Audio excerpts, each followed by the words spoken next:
The Word of God is alive and powerful, sharper than any two-edged sword, piercing even to the dividing asunder of the soul and the spirit, and of the joints and the marrow, and is a critic of thoughts and intents of the heart.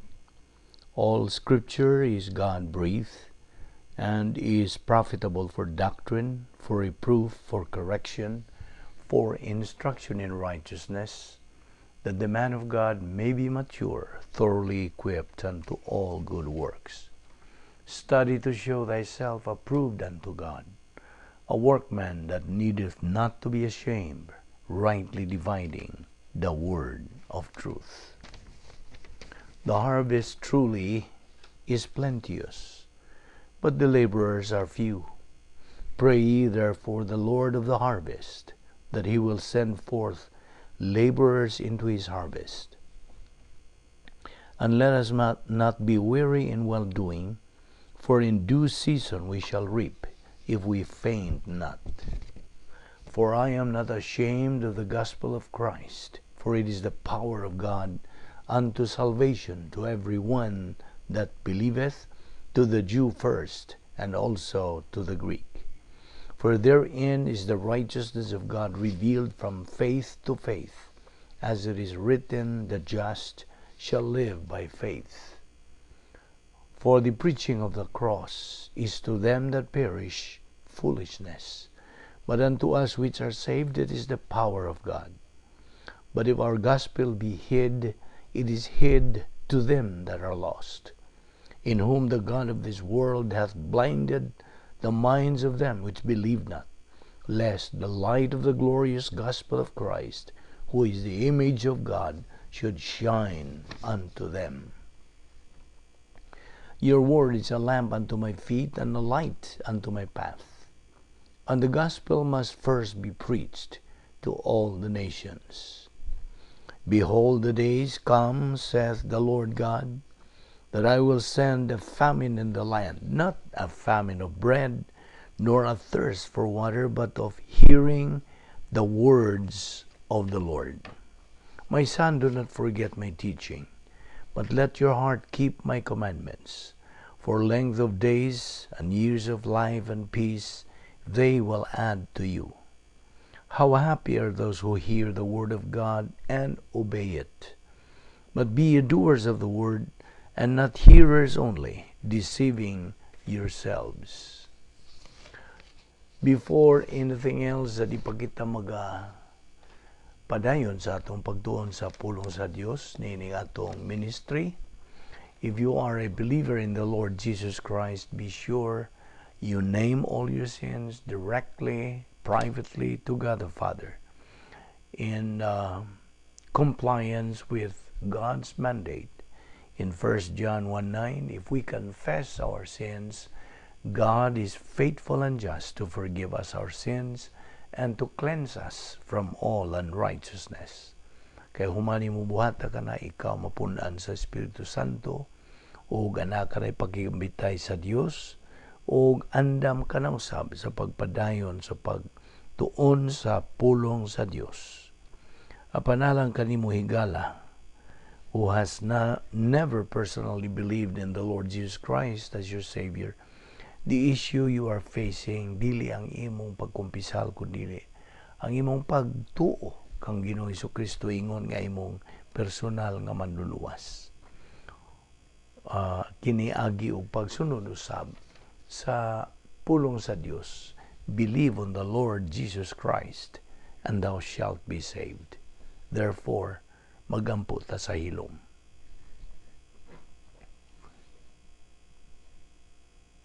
Magampo ta. Amahan na mo nga Diyos, nagampo ako Diyos nga imo akong gamiton ingon nga imong instrumento to touch others' lives. Help me not to be concerned about what title I hold, but instead that my life might show others your grace.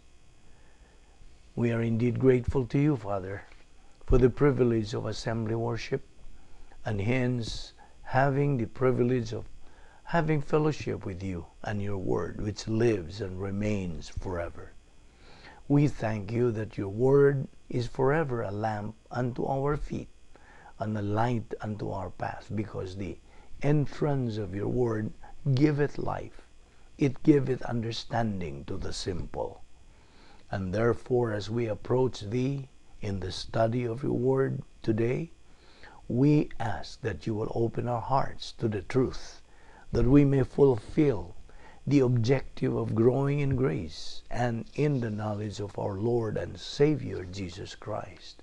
For we ask it in His name. Amen.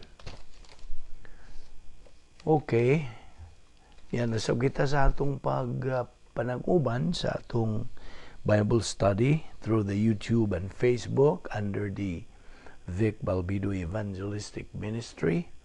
O niya kita sa mayong panglawas karon, o I hope anaa ka sa mayong panglawas, o anaa kay malantip nga pangisip, you are ready, o kining tanan nga gipabuhi pa kita, gumikan lamang sa grasya sa Dios. Kini hatag sa Dios, kay doon na pa siya plano sa atong kinabuhi. We do not deserve it, we do not earn it, nor do we work for it. Bueno, magpadayon kita sa atong pagtuon sa pulong sa Dios, ug atong tukion ni ining adlaw, pipila ka mga punto bahin kini sa doktrina sa kaluwasan, the Doctrine of Salvation. Nagikinahanglan man kini og paglabas sa atong panumduman mahitungod sa mga pagtulunan, mga punto bahin ni ining maong pagtulunan bahin sa kaluwasan. Unas tanan,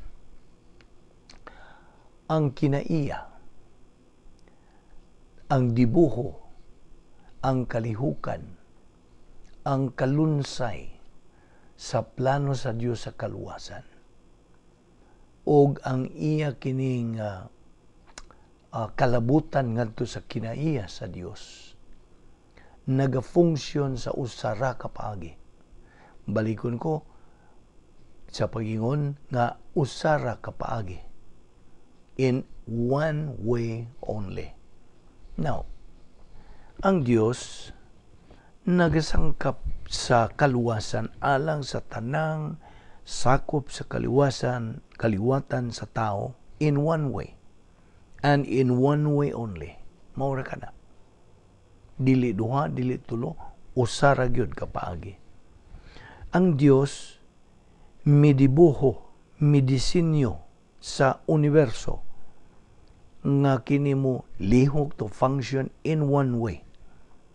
Ang Dios nagadisenyo sa plano sa kaluwasan to function in one way. And that's it. Usara kapaagi. So, niining higayon na ato ibalik ang atong paglabas atong panumduman bahin sa kinaiya sa Dios. Nainumdum ka pagpilay kinaiya sa Dios nga ato nang natunan. Napulo ka mga kinaiya sa Dios. Divine essence or attributes. Unas tanan, atong tukbilon ang una. God in His essence is sovereign.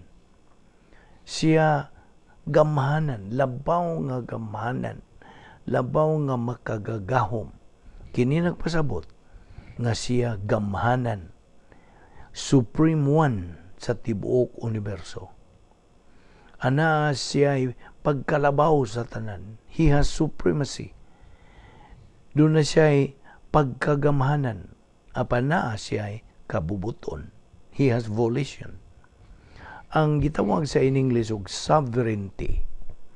Wa kini magpasabot nga ang Dios dumala, nagakontrol sa tanan. Dili. Iyang gidisenyo ang iyang plano o iyang dumala ang gitumbok ng mga aspeto sa iyang plano, certain aspects. Apan naay pipila ka mga butang nga dili makadumala ang Dios. Unsa man ni? Duha ka butang. Ang kabubuton sa mga manulunda o ang kabubuton sa tao. Dili siya tandog nini. He cannot control. Ang Dios na ay kabubuton sa ato ng giningon. Siya mohimog mga desisyon. God is perfect righteousness, hingpit nga pagkamatarong. He is perfect goodness. Hingpit ra gyud siyang pagkamayo. That means God is also holiness, balaan nga kini nagpasabot nga ang Dios way pagkadautan diha kaniya. No evil present. Ang Dios justisya. He is fairly fair, perfectly fair. Makiangayon ang Dios. Wa gyud mahitabo nga ang Dios may pagpihig-bihig. Wala. God has never been unfair at any time. And He will never be unfair. Dili gyud siya mahimo nga dili makiangayon.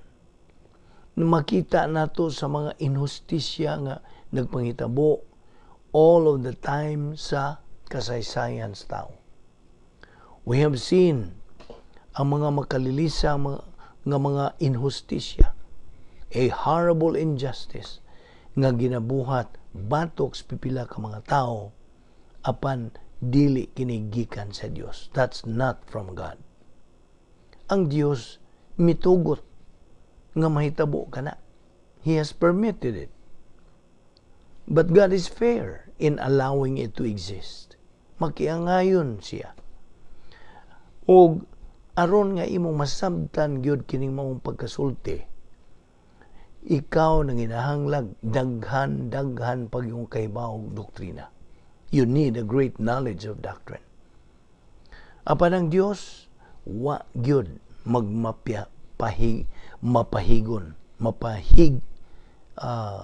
pihig-pihig. Wala gyud siya mahitabo nga may pagpihig-pihig. He has never been unfair with any member of the human race. Never has been, never will be. Og dili gyud siya mahitabo nga maingon niya na. Ang Dios gugma. Aduna siya ay pinasahi, special kind of love. A spiritual love. Diin He acts in man's best interest. Gawas niya na, ang Dios kinabuhing wala na'y katapusan.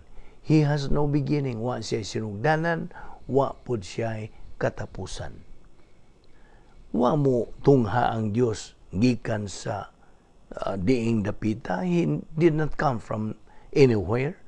Kay wa man siya buhata. He is uncreated. Ang tulo kasakop sa balaang Trinidad, God the Father, ang Diyos nga Amahan, Diyos nga Anak, ug ang Diyos Espiritu Santo, wa kini sila buhata. They are uncreated. Ang mga anghel, binuhat ni sila. Ang tao, gibuhat. Ang mga mananap, gibuhat. The physical, material universe nga atong nahibawan, kini gibuhat. But God is uncreated. Wala buhata ang Diyos. Gawas pa niya na ang Diyos labaw nga makagagahom, omnipotent. God is all-powerful, gamhanan sa katanan. He is omniscient, nasayod siya sa tanan. Way butang nga wan niya masayre dinis kalibutan. He knows everything. Gawas pa niya na ang Diyos anaa sa tanang dapit. He is omnipresent. He is everywhere present. Tuwa siya sa Africa, tuwa siya sa Europa, tuwa siya sa Asia. Asang dapita o sang suukan nining kalibutan, tuwa ang Diyos. He is everywhere. Gawas pa niya na, siya dili na mausab. He is immutable. Di na mausab sa iyang kinaiya. Siya kamatuoran, truth, ug dili siya mamakak. Wa gyoy may tabo nga siya mamakak. He never lies. God has perfect integrity of character. Hingpit ang iyang pagkamasaligan. And of course, God is perfect happiness. hingpit ang iyang kalipay. Ug mao kani ang dakong isyu. Unsaon man sa Dios sa pagpaambit siyang kalipay ngadto sa tao. Dako ka ng pangutana.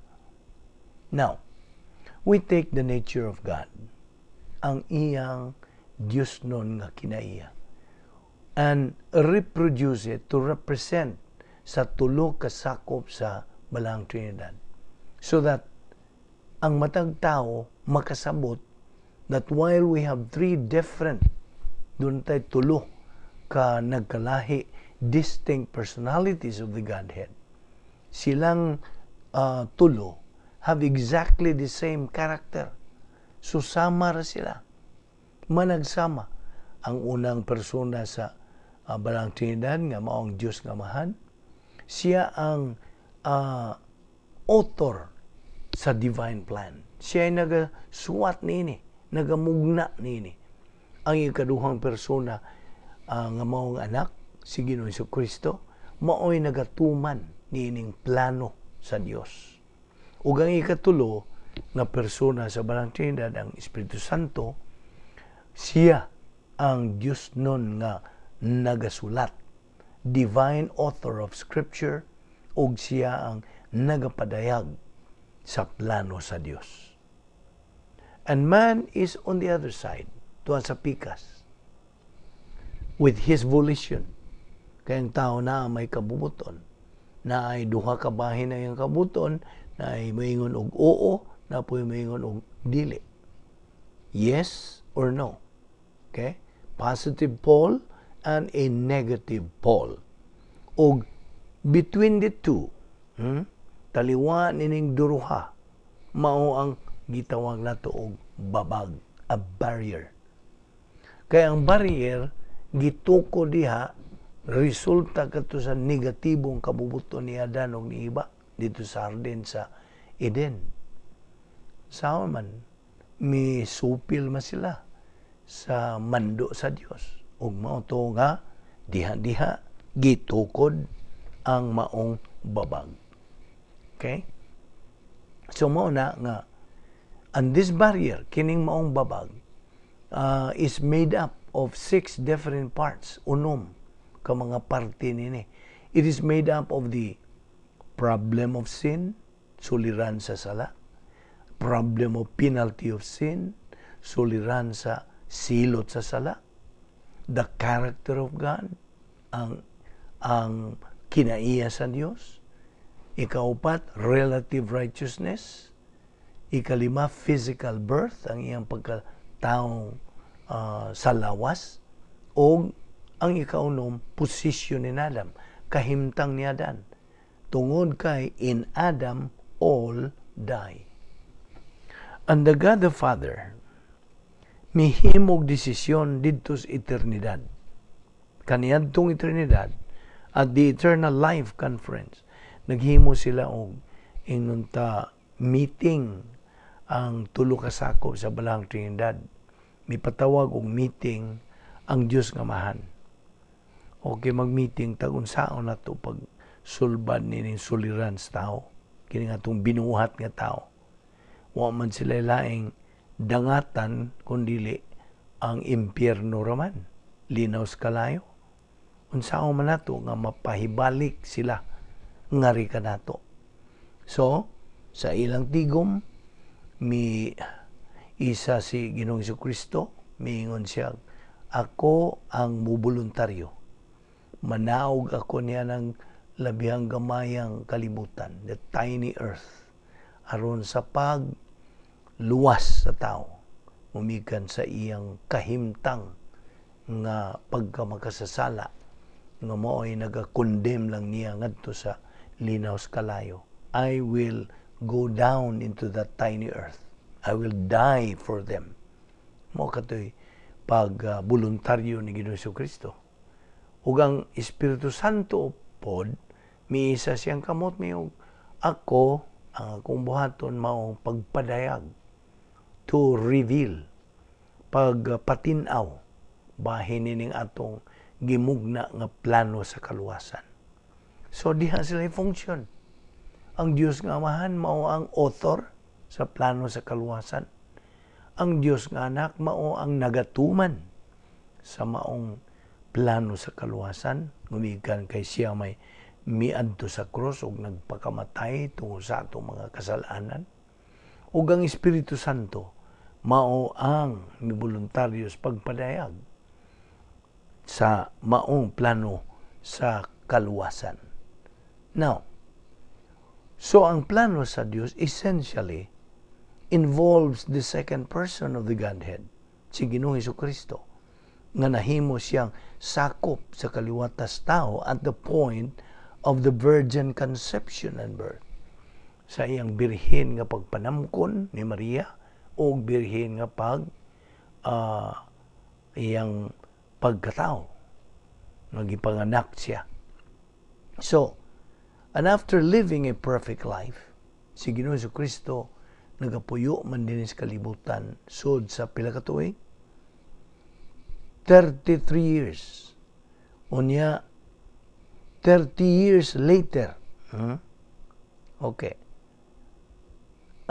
After living a perfect life, 30 years later, Christ went to the cross. And on the cross, God the Father took the sins of the entire human race. Og iya kining gi-impute ngadto kang Ginoong Jesucristo dito sa cross, so that siya misod ngadto sa usa ka espirituhanong kamatayon dito sa cross on behalf alang sa kaayuhan sa atong kahimtang, on behalf of the sins of the entire human race. Namatay siya alang sa atong mga sala sa tanang sakop sa kaliwatan sa tao. Why exception? So salvation was provided for all, alang sa tanan. So, kadtong barrier, kadtong babag, therefore, between man and God, gitangtang katuwing we apply spiritual death to the problem of sin. See? Sin is removed as part of the barrier by the doctrine of unlimited redemption. Why kinutubang pagtubos? And unlimited redemption says, nagaingon, nga sa dihang si Ginoong Jesucristo namatay dito sa cross, namatay siya tungod sa atong mga kasalanan, tungod sa mga kasalanan sa tanang sakop sa kaliwatan sa tao. Nobody, except of course, Christ Himself, is left out. Christ had no evil. Wag yo'y dautan diha kaniya. Therefore, He is the only one, siya lamang, who has the capacity and the integrity to be the Savior. Anybody who himself is a sinner cannot be the Savior of others because he himself is condemned. Busa, si Ginoong Jesucristo is the only possible Savior. Unlimited redemption says, ang Hebrehanon 2:9 nagaingon, He tasted death on behalf of every member of the human race. Diya sa 1 Timoteo 2:6, iyang gihatag iyang kaugalingon ingon nga ransom on behalf of all to be testified in due time. And all there, ang tananggi ingon dihag all means all members of the human race. Not all of the elect. Yes, Christ died for the elect. But He also died for the non-elect. He died for those who are going to receive Him as Savior. Mo iyang gipakamatyan. Kadtong mudawat kaniya, mutuo kaniya nga mauang manluluwas. Namatay siya for all those who are going to reject Him as Savior. Giapil. Imagine. Wa may exception. Tanan man ang iyang gipakamatyan. Mga tao nga midawat niya o mga tao nga misalikway niya. Iyang gitubos. Okay? So He died for all those who are going to receive Him as Savior. He died for all those who are going to reject Him as Savior. Kaya ang kaluwasan, gitanyag man alang sa tanan. sa 1 John 2:2, He is the propitiation for our sins. And not for our sins only, but also for the sins of the whole world. And that's not the whole world of the elect, but it means the entire human race, ang tibuok kaliwatan sa tao. Tungod kay ang atong mga sala, there refers to the sins of believers. But the whole world, ang tibuok kalibutan, nagpasabot, it includes both believers as well as unbelievers. Mao na giingon og unlimited redemption. Then, anatay kanang giingon nga silot sa sala, the penalty of sin. Ug ang penalty of sin is spiritual death, espirituhanong kamatayon. O kini matangtang pinaagi sa doktrina sa expiation, papas, expiation. Iyang gikuha ang handwriting of ordinances which was against us, which is contrary to us, nailing it to the cross, to His cross, nga diha gisuwat sa Colosas 2:14. Sa higayon nga mga Romanhon mo lansang sa cross, bisag kinsa nilang ilang ilansang, and they had crucifixions for different reasons. Daghan silang mga hinungdan nga nung ilang ilansang sa cross. Pananglitan, may rebuild batok sa estado, sa kagamhanan. Ana ay pagrebuilde sa mga ulipon, slave revolt, o pagbuno, murder, o military problems that developed where we had traitors to the state. They were executed. Silutan sila. Pamtangan sila sa silot sa lansang sa cross. They were executed by crucifixion, and they always nailed a sign to the cross of the individual being crucified. Ibutang nila dito, traitor, murderer, whatever it might be, o kidnapper, ilang isuwat na, ilang ibutang, unsa na ilang i-post diha sa iyang cross. So, they always nailed the sign. Well, si Poncio Pilato, naniguro siya to throw on the Jews' face, whom the religious leadership of Israel had railroaded Christ to crucifixion.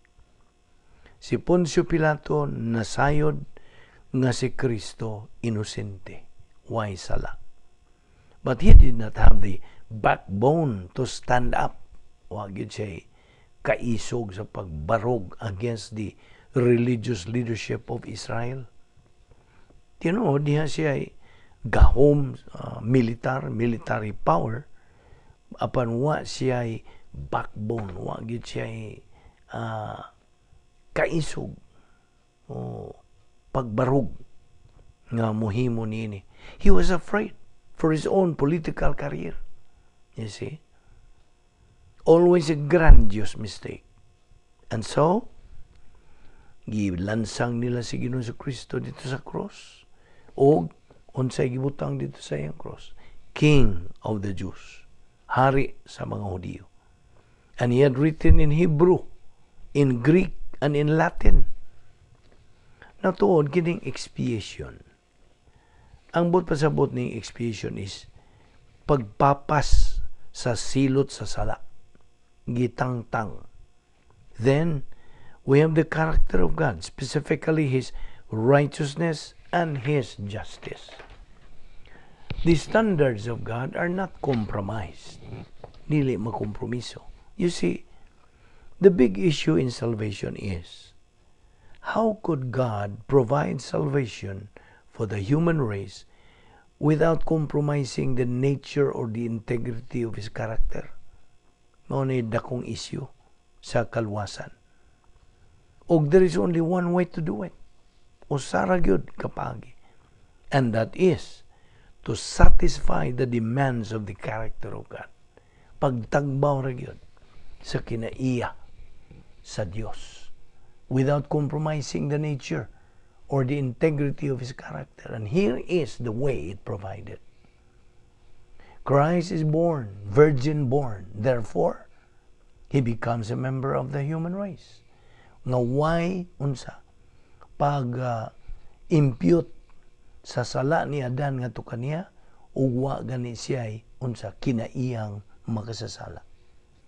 Ug gikan sa iyang hingpit nga pagka-positibo nga pagtubag niini, His perfect positive volition, wa gyud siya makahimo, makabuhat og bisag usa kasala nga personal. Never. Ug busa, this adds up to the fact nga diha sa iyang pagkatao, He is perfect righteousness. Hingpit nga pagkamatarong. Ang hingpit nga matarong ni Ginoong Jesucristo mao'y nakapatagbaw sa pagkamatarong sa balaang Trinidad nga nanginahanglan, demanding that the one who paid the penalty for man's sin, kinahanglan nga siya hingpit. For man's sin has to be perfect. That's why si Ginoong Jesucristo, siya lamang ang bugtong kalifikado nga sakop sa kaliwatas tao nga mao ang manluluwas. Nobody else can be. But that's only part of the problem. The other part of the problem is the justice of God. And that's where spiritual death comes in. Now, there are 7 different deaths in the scriptures. Doon ay 7 ka mga klase-klase nga mga kamatayon diya sa balang kasulatan. Ang una ni spiritual death. Ikaduha, physical death. Number 3, second death. Number 4, reproductive death or sexual death. Number 5, positional death. 6, carnal death. And 7, productional death or operational death. Now, timan-an nato ugahat tong hinumduman nga si Ginoong Jesucristo namatay makaduha dito sa cross. The first time He died, He was in 3 hours of spiritual death. 3 ka oras ang iyang pagkamatay espirituhanon. Gibutang siya, gilansang siya dito sa cross gikas alas 9 sa buntag nga gitawag kini og ikatulong takna sa adlaw, the 3rd hour of the day, ug sa pagka-unom nga oras sa adlaw at 12 noon. Udtong tutok, ang Dios nga mahan misugod siya sa bukbo sa mga sala sa tanang kaliwatan sa tao ngadto ni Kristo dito sa cross. Iyang gibundak ditong kang Ginoong Jesucristo. So, He was in spiritual death. Pilang oras? 3 ka oras. And it was dark. Nagngiob, nagngit-ngit ang Palestine. And after 3 hours of spiritual death, human sa 3 ka oras niyang espirituanong kamatayon, He declared diya sa Juan 19:30 sa pinulungang Griego, tetelestai. Kining tetelestai nagpasabot, it has been completed in the past. Na humana kini sa kaniadto, where the result remains completed in the present. Nga diyan ang resulta niadto nagapabilin, nagapadayong gihingpit dinhi sa atong panahon and extends into the future permanently and forever. Mao na buti pasabot sa bungat ni Ginoong Jesucristo dito sa cross, tapos na. Salvation has been provided for all members of the human race. Dito sa kaniadto, in the past, perfect tense, He is still physically alive on the cross. One of the greatest misnomers in Christianity is that si Ginoong Jesucristo miula sa iyang dugo on the cross for the sins of mankind. He didn't shed his blood on the cross. Wa siya miula sa iyang dugo. In the first place, he did not bleed to death. He bled, tinuod, midugo ang iyang kalawasan. Yes, he bled prior to the cross. He bled on the cross. Gikan sa paglansang sa iyang kamot from the nails that pierced his hands sa iyang tiil, and he was still bleeding from the scalp, a little bit from the scalp, from the thorn that had been shoved into his scalp, from the crown that was made out of thorn. Gigaman bitaw to siya purong-puro nga binuhat og unsa mga tulok. He bled from his back, from the horrendous beating he had taken in the courtyard of the Roman Praetorium. Upon he did not bleed to death on the cross. What? He never lapsed into unconsciousness. What? He voluntarily dismissed his soul and his spirit. Voluntaryo ang iyang pagbuhi sa iyang kalagog ang iyang espiritu. From his body on the tree, matud pa sa Lucas 23:43 ngadto 46 nga which describes so poignantly unsay gipamuong ni Ginoong Kristo. Amahan ko diha sa imong mga kamot, itugyan ko ang akong espiritu. He voluntarily dismissed his soul and his spirit. Voluntaryo tong iyang pagbuhi. He didn't bleed to death. Di man nina. And the bleeding that Christ did on the cross, wa gyud ni kalabutan per se to do with the provision of our so great salvation. Ang shedding of the animal's blood in the Old Testament, when the animal was taken on the brazen altar and tied down, ilang gapuson, o ang iyang liog nini was slit, and the offerer placed one hand upon the head of the animal, sa diha sa maong mananap, and with the other hand, iyang mukuha siya og unsa kutsilyo, sacrificial knife, og iyang gugulon ang liog sa maong mananap. The animal would kick and try to get away, but it couldn't because it was tied down, gigapos man, and eventually it would be exhausted. Maluya na siya, and eventually lapses into unconsciousness because of the deprivation of oxygen to the brain. Di naman makasud ang oxygen sa iyang utok. And from there, into a coma. And finally, in a few minutes, would die.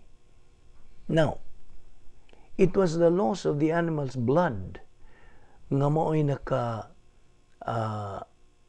ingon sa physical death sa maong hayop o mananap nga mo'y gisakripisyo. Well, Christ lost blood on the cross, but he didn't bleed to death.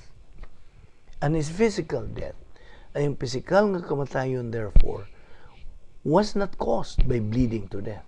Dili kadto mo'y hinungdan, but rather by the voluntary dismissal of his soul and his spirit. Voluntaryo laging iyang gibuhian ang iyang kalago, ang iyang espiritu. Furthermore, the shedding of the animal's blood in the Old Testament sa karang tugon is used as a frame of reference for the spiritual death of Jesus Christ on the cross. Tungod kay samtang ang tao could see the animal finally expire at the brazen altar, they couldn't see Christ in spiritual death. Unsay gisaysay diha sa maayong balita sa kaluwasan, as a matter of fact, record for us are the historical events that don't explain doctrinally what's going on. It takes the epistles to do that. Ang mga sinulat o mga epistola. It was the spiritual death of Christ for 3 hours on the cross. from noon until 3 in the afternoon. That was the mechanism sa hatag o pagtanyag sa atong labihan kadako nga kaluwasan. And that spiritual death on the cross is what satisfied mo'y nakapatagbaw sa hustisya sa Diyos, hustisya sa Balang Trinidad.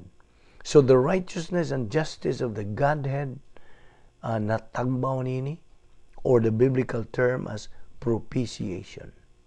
So now, ang gugma sa Diyos mudahili na nga to sa tao by way of the cross. And that is John 3:16 nga nagasulti, for God in this manner loved the world that He gave His only begotten Son, that everyone believing in Him may not perish but have everlasting life. So sa dihang si Kristo namatay dito sa cross for the sins of the human race in and of itself, while He died for all, nobody was actually saved by His death on the cross. Man still must appropriate what God has provided. Gikinahanglan pa ang iyang pagunsa, pagdawat. And this is what the hyper-Calvinists do not want to face. The free will of man. The freedom of man. The unbeliever, ang dili magtotoo, gihatagan siya og hingpit nga kagawasan as a part of being created by God, where man is created with self-consciousness in his soul, mentality in his soul, volition in his soul, conscience in his soul, and emotion in his soul. Na ay kagawasan ng tao. Man has freedom. Unbelievers make choices every day. Ang mga dili magtotoo, makahimo sila sa ilang mga desisyon adlaw-adlaw. Believers make choices every day also. People make choices, ang mga katawhan. Life is built around the volition of man. The entire plan of God is built upon the volition of man. Ang prohibition nga gihatag ngadto ni Adan ug ni Eva dito sa harden in Genesis 2:16 and 17 is nonsense if man does not have freedom. Di ba? But man does have freedom. Nasa kagawasan. And God jealously guards the freedom of all members of the human race. God guards the freedom sa dili magtotoo to the point that God will allow the unbeliever. He has empowered sa dili magtotoo to exercise his freedom with negative volition to reject Christ as Savior and spend eternity in the lake of fire. Distinctly contrary to the declared will of God in 1 Timothy 2:4, who desires all men to be saved and to come to the knowledge of the truth. Ug diha usab sa 2 Pedro 3:9, God is not willing that any should perish, but that all should come to what? To a change of mental attitude. And therefore, ang kabubuton sa tao, mao ang isyu. Gusto? The free will of man is the issue. And God did not compromise the integrity of His character. Wow. He provided salvation sa tanan for all. The first three parts of the barrier provided for all. The first three parts of the barrier are applied to all members of the human race. Tanan. Why exception? Salvation is a gift from God. Ephesians 2:8 and 9, we have been saved by grace through faith, and that not of yourselves. It is the gift of God, not of works, lest anyone should boast. But like any gift, susama sa bisag unsang regalo, and every gift in life, ang nagahatag sa mong regalo pays the price. And the recipient, ang nagadawat nini, is free to accept or reject the gift. Gusto? You know, when gifts are given, usually people accept the gift because they like getting things. Well, dinhi lang una kita kutob sa atong pagtuki nining bahina. ug I hope na klaro nimo kato atong gipang hisgutan pinagi sa paggahong sa Espiritu Santo. Mo lamang kini ang paagi nga kita makasabot nining atong gipang hisgutan. O gidapit kagyapon sa pagpag-uban kanato sa umabot ng mga adlaw sa atong pagpadayon sa pagtuon sa pulong sa Dios under the Vic Balbido Evangelistic Ministry. Magampo ta. With your heads bowed and your eyes closed, we dedicate the closing moments of our worship service nining adlaw to anybody who is here without Christ, without hope, and without eternal life. We want you to know that Jesus Christ had you personally in mind when He went to the cross. And every sin that you have ever committed, past, present, or future, has been imputed to Him and judged. So that right where you are, right where you sit right now, you can have eternal life by simply believing in the Lord Jesus Christ. Jesus Christ took your place on the cross. He was judged for your sins. He carried all our sins in His own body on the cross. Our sins had been judged. The door of salvation, the door of eternal life is now open. How do you walk through it? Anyone who believes in Jesus Christ shall never perish, but have eternal life. John 3:16. Right where you sit right now, you have the opportunity, you have the freedom, and you have the privacy to believe in Jesus Christ. Why? Your head is bowed, your eyes are closed. That means you have privacy in your soul.